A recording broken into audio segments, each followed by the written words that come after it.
तो नमस्कार, मैं आर के अमोल आज आपसे शहरों और गांवों की स्थिति पर चर्चा करने जा रहे हैं। आज़ादी के बाद शहर और गांव का रेशियो जो था वो 70 और 30 का था। 30% लोग शहरों में रहते थे और 70% लोग गांव में रहते थे। अब यह आंकड़ा बदल करके 60 और 40 हो गया है। 40% लोग शहरों में रहते हैं और 60% लोग गांव में रहते हैं। और ये रेशियो या ये आंकड़ा दिन प्रतिदिन बदलता रहता है, क्योंकि लोगों का आवागमन अब शहरों में हो रहा है और कुछ गांव में भी बढ़ोतरी हो रही है। तो ये आंकड़े जो है एक अनुमान है, न कि शुद्ध आंकड़े हैं। अब शहरीकरण के क्या प्रभाव हैं? एक चंद्रभान दलित लेखक है, उनका कहना है कि सारी खुराफात की जड़ ये गाँव है। कैसे?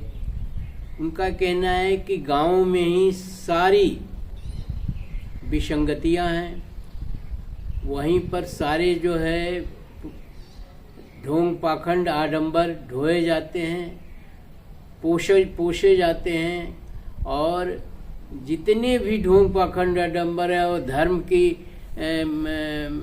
गलत व्याख्याएं होती हैं वो गाँव से संबंधित है। गांव में लोग जो है अभी भी उतनी शिक्षा का प्रचार प्रसार न होने के कारण अभी भी काफ़ी ढोंग पाखंड आडंबर है, मंदिर मस्जिद है और तमाम तरह की विसंगतियां हैं। अब उनका उदाहरण देना है कि एक किसान कोई आकलन नहीं करता, केवल खेती करता है। आकलन से मतलब है कि हम ये नहीं सोचते हैं कि हमारी ज़मीन की लागत कितनी है, इसलिए नहीं सोचते हैं कि वो पुश्तैनी है और उसका कोई मूल्य नहीं है। तो एक तो खेत की कीमत कितनी है वो इन्वेस्टमेंट हो गया। अब उसमें खाद पानी सिंचाई मेहनत इन सब का भी केवल खाद और पानी का मोटे मोटे तौर पर लोगों के संज्ञान में रहता है, कोई उसकी अकाउंटिंग नहीं होती। लिहाजा वो खेती घाटे का सौदा हो जाता है, क्योंकि हमें मालूम नहीं होता कि कितना खर्च किया और कितना पाया हमने। एक मोटा मोटा अंदाज रहता है, लेकिन वास्तव में अगर अकाउंटिंग की जाए तो खेती घाटे का सौदा है। बस चूंकि हमारा स्किल नहीं है, हमारी योग्यताएं नहीं हैं दूसरी चीज़ों के बनाने के लिए, इसलिए खाने कमाने का धंधा खेती है और उससे देश की उन्नति है, जीडीपी तो बढ़नी नहीं है। तो एक तो ये आकलन है। दूसरा उनका कहना है कि शहर में एक आदमी दुकान खोलता है तो उसकी पूरी अकाउंटिंग करता है। दुकान का किराया कितना हमने दिया, चाय कितने लोगों को पिलाई, सामान कितना मंगाया, कितना बेचा, मतलब क्या इसमें इन्वेस्ट हुआ दुकान में और कितना हमें प्राप्ति हो गई, कितना घाटा हुआ, कितना मुनाफा हुआ। ये शहरों में किसी बिजनेस में या किसी ऐसी चीज़ में जिसमें अकाउंटिंग आसानी से हो सकती है करते हैं, और अगर उसे महसूस होता है कि घाटा हो गया तो उसे बंद कर देते हैं और दूसरा कोई धंधा कर लेते हैं। खेती में ये सुविधा नहीं है। खेती में हमें खेती ही करनी है, चाहे घाटा हो चाहे फायदा हो। तो इस तरह से एक विसंगति गाँवों के साथ जुड़ी हुई है कि गाँवों का उद्धार होने में ये भी एक बाधा है। ये किसी चिंतक का ही उदाहरण है। गांव में अशिक्षा है मैक्सिमम, जिसकी वजह से कुरीतियों को ढोते हैं। जैसे मुंडन संस्कार, कोई संस्कार नहीं होता। विदेशों में बच्चों के सर में पैदा होते ही उसी दिन उसी टाइम बाल हटा दिए जाते हैं। जो गंदगी के बाल हैं मानते हैं वो गंदगी के बाल हैं, तो हटा दिए जाते हैं, खत्म हो जाता है। गाँव में क्या होता है, वो बाल तो वैसे ही रहता है गंदगी वाले, और साल भर 6 महीने बाद उसको कहते हैं बाल चढ़ाने जा रहे हैं। कहाँ चढ़ाने जा रहे हैं? गंगा जी में चढ़ाने जा रहे हैं। तो गंगा जी में चढ़ाने जा रहे हैं तो गंगा को भी अपवित्र करेंगे, और उस प्रथा में कोई वास्तविकता या असलियत नहीं है, क्योंकि गंदगी के बाल तो रहे ही साल भर, तो उससे जो नुकसान होना था वो तो हो चुका है। अब आप उस बाल को उतार करके, और मुंडन संस्कार में लोगों को खिलाया भी जाता है, बाजे भी बजते हैं, जाने क्या क्या होता है। ये कुरीतियां समाप्त होनी चाहिए। कांवड़ यात्रा है, कांवड़ यात्रा में क्या मिलता है? कांवड़ यात्री बिना शराब पिए, बिना गांजा पिए, बिना भांग खाए, बिना कोई नशा किए चल ही नहीं सकता पैदल नंगे पैर, और वो उसका कोई मतलब भी नहीं है, कोई अर्थ भी नहीं है कि आप जल जो है वहाँ से गंगा जल यहाँ ले। गंगा के जल तो हर जगह काफ़ी जगहों में उपलब्ध है, लेकिन एक कुप्रथा चल रही है, चल रही है, उसको वर्तमान सरकारें भी प्रोत्साहन दे रही हैं। ये एक अजीब सी बात है। तो इस तरह से कांवड़ यात्रा भी, दुर्गा भसान और अंत्येष्टि में खाना खिलाना,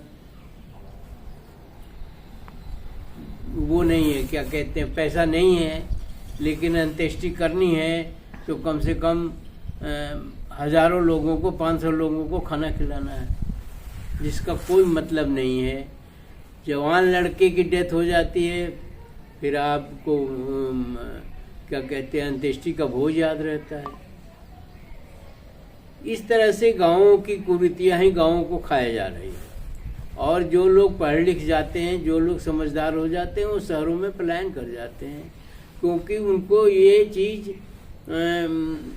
पचती नहीं है, डाइजेस्ट नहीं होती है, और वो सोचते हैं कहाँ हम ये सब कुरीतियों में ढोएं, बच्चों को शिक्षा दें, अच्छे कपड़े पहने, अच्छे खाना खाएं, अच्छे मकान में रहें, अच्छे तरीके से रहें, कि ये सब कुरीतियों को ढोएं हम। तो गाँव का और पतन होता जा रहा है। इस पर विशेष ध्यान दीजिएगा आप लोग कि गाँव का और पतन होता जा रहा है, और गाँव में अशिक्षित लोग ही बचे रहते हैं। शिक्षित लोग बाहर चले जाते हैं, या तो वो नौकरियां पा जाते हैं, या तो कोई बिजनेस कर लेते हैं, या किसी तरह से वो पलायन कर जाते हैं शहरों में। और ये पलायन अब काफ़ी तेज़ी से हो रहा है, इसलिए शहरीकरण ज़्यादा तेज़ी से है, और ग्रामीण परिवेश जो है दिन पर दिन कम होता जा रहा है। और ये भी है कि देश की उन्नति के लिए पलायन जरूरी है।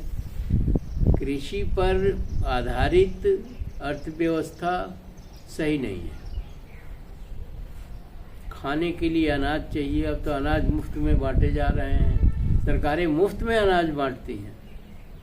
आप इतनी मेहनत करके पैदा करते हैं, उसकी कीमत आपको नहीं मिलती है, और सरकार मुफ्त में पॉलिटिक्स कर रही है, अनाज दे रही है, ये दे रही है।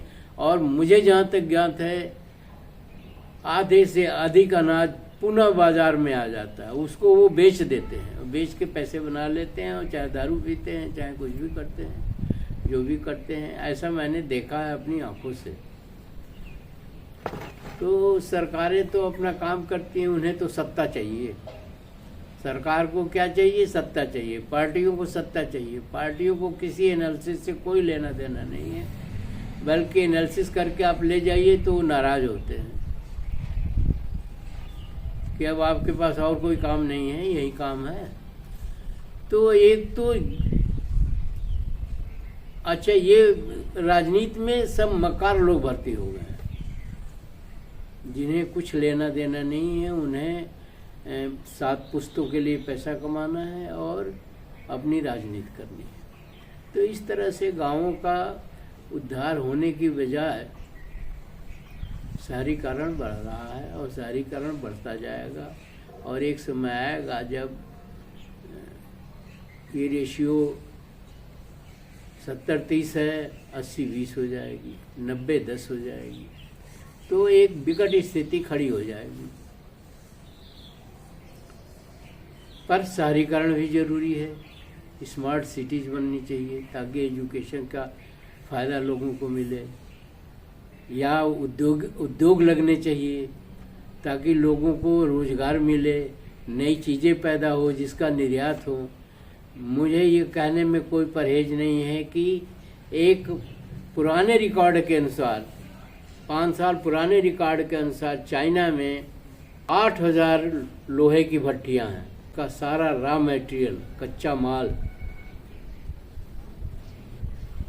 भारत से जाता है। लौह अयस्क का भारत से जाता है और वो भट्टियां भारत के लौह अयस्क पर चलती हैं। तो यह स्थिति सही नहीं है। सरकार को औद्योगिकरण भी करना चाहिए और कृषिकरण भी होना चाहिए। दोनों का जब तक तालमेल नहीं होगा तब तक जो है देश उन्नति के रास्ते पर नहीं जाएगा। और ये धर्म, ढोंग और पाखंड सरकार को छोड़ देनी चाहिए, कंप्लीट छोड़ देनी चाहिए। और नहीं तो इसके कुफल जो है पब्लिक ही, जनता ही भुगतेगी। जनता को ये समझना चाहिए कि हमें ये ढोंग, पाखंड, आडंबर और धर्म के ढकोसलेपन में नहीं जाना चाहिए। जबकि गांव में धर्म का ढकोसलापन, ढोंग, पाखंड, आडंबर पूरी तरह से चलता है, क्योंकि अज्ञानता बहुत ज़्यादा है। अब एक चीज़ आपको बताएं, एक छोटे से ज़िले में, बलिया, आजमगढ़, गाजीपुर, ये वो सब चीज़ें हैं, वो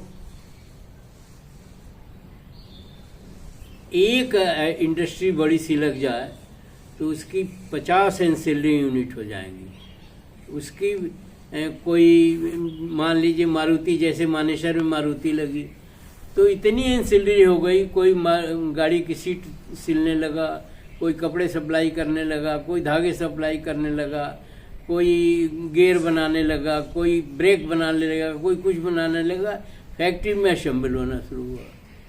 तो इस तरह से रोजगार का दायरा भी बढ़ जाएगा। लेकिन वर्तमान सरकार तो मंदिर बनवा रही है। मंदिर बनवाने से कौन सा रोजगार मिलेगा भाई? कौन सी खुशहाली आ जाएगी? पर्यटन तो वैसे भी होता है, पर्यटन के क्षेत्र तो अलग है, ये मंदिर जो है पर्यटन का क्षेत्र नहीं है। तो इस तरह से ये एक विवेचना है या एक कथन है। सरकारों को इन बातों पर सोचना चाहिए और करना चाहिए, अन्यथा पतन तो देश का होना ही है, पतन तो हो ही रहा है। और आपस की लड़ाई बढ़ती जा रही है कि सुनने में आता ही क्या है, सत्य भी है कि अंबेडकर कहना फैशन है और भगवान कहना भी तो फैशन ही है। तो दोनों फैशन है तो फैशन ही चलने दीजिए।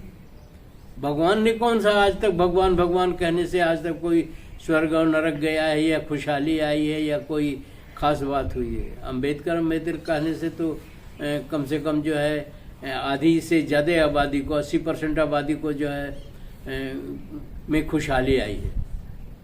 भगवान कहने से तो 10% आबादी में खुशहाली आती है, जबकि अंबेडकर कहने से 80% आबादी में खुशहाली आती है। हमें भगवान और अंबेडकर का मतलब नहीं है, हमें किसी को कोई तुलना नहीं का। भगवान तो कपोल कल्पित है, अंबेडकर तो जीते जागते इंसान थे। आपसे अनुरोध है कि आप वीडियो को ध्यान से पढ़ें, समझें, सरकारों से इस संबंध में वार्तालाप करें, मनवाएं उनकी बात, क्योंकि सरकारें तो उनको सत्ता चाहिए, चाहे धर्म से मिले और चाहे समाज से मिले, चाहे कहीं से मिले, उन्हें सत्ता चाहिए। क्योंकि उनके अंदर तो एक हीन भावना है कि हम सत्ता में नहीं रहेंगे तो हमारा मान मर्यादा नहीं रहेगा, और सत्ता में रहेंगे तो हमारी मान मर्यादा रहे, ये हीन भावना है। और देश की भावना नहीं है। देश की भावना तो अलग हुई कि देश हमारा उन्नति करेगा, हम भी करेंगे भाई। इसी के साथ वीडियो समाप्त करते हैं। वीडियो को ध्यान से पढ़िएगा और हमें भी अपने कमेंट बॉक्स में के जरिए हमें भी अवगत कराइएगा क्या सही है क्या गलत है। और क्या होना चाहिए क्या नहीं होना चाहिए स्वागत है। देश के बारे में सोचना जरूरी है। जय नेहरू, जय बुद्ध।